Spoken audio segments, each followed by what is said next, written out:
All right. Now, speaking of this, something you told me before the show that was very interesting. You spoke about a WNBA team Yes. coming to Denver.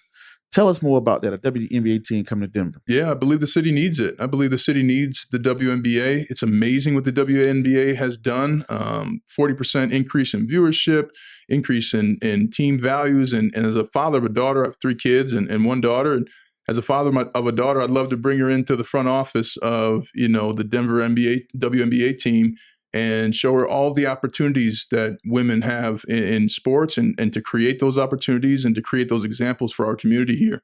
We're one of the few sports towns that has all 4 professional sports, and that's growing because of soccer. Now you have the soccer team, 2 lacrosse teams. It's time to put a women's NBA team here in Denver. And, sometimes you just got to go after a good idea and do the work to see if it can happen.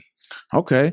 Well, let's speak about from the investor side, right? So the WNBA team that's coming here to Denver, how can people get involved? Are you open? Are you looking for active investors? What are you looking to do? Well, we want people involved. Absolutely. So anybody who's got a passion for, sports and sports ownership, absolutely reach out. You can find us on Instagram and Twitter. And the big thing too, we want this to be, successful teams create communities, and we want this to be a community effort. So one of the things we've talked about in the ownership group, just to begin with, making sure that there's practices maybe throughout the Denver metro area that allows fans to know, where the team is, but also we love teams that we know the people.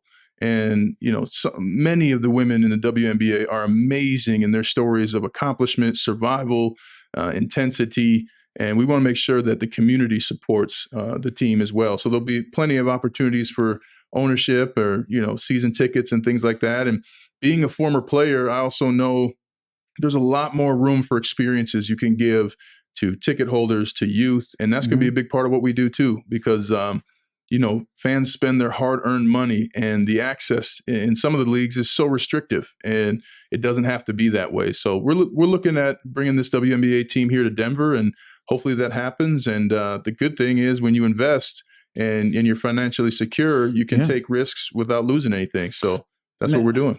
Now, one of the things I want to talk about too, speaking about access being so restrictive. So, I was telling you about Saturday, little Wesley, my son's going to be out there playing the mascots for the little Broncos. Love it. And I wanted to be out there on the field. Why ain't he on the field, Ryan? I tell you what, man, it's a lack of access right there. Missed opportunity. Maybe you and your son on the field, you start crying. Now you want season tickets behind when you took the photo, and they just missed out on $10,000 exactly right from one experience that they could give you. So, but it's amazing. The NFL, people forget the NFL is an entertainment company.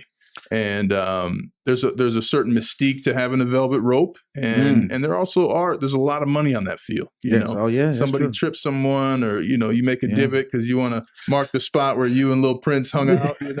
Or Wesley, and then all of a sudden somebody trips, tears an ACL, and the team's out. So there's a lot of that happens as well. But one of the things many of the things I love about the new ownership of the Broncos, not only the diverse ownership group, but this is a chance for ownership everywhere to look at how can we include fans. And I think that COVID, having fans out of the building, really increased the opportunities for teams to see where they can reach out and connect with fans again. Okay.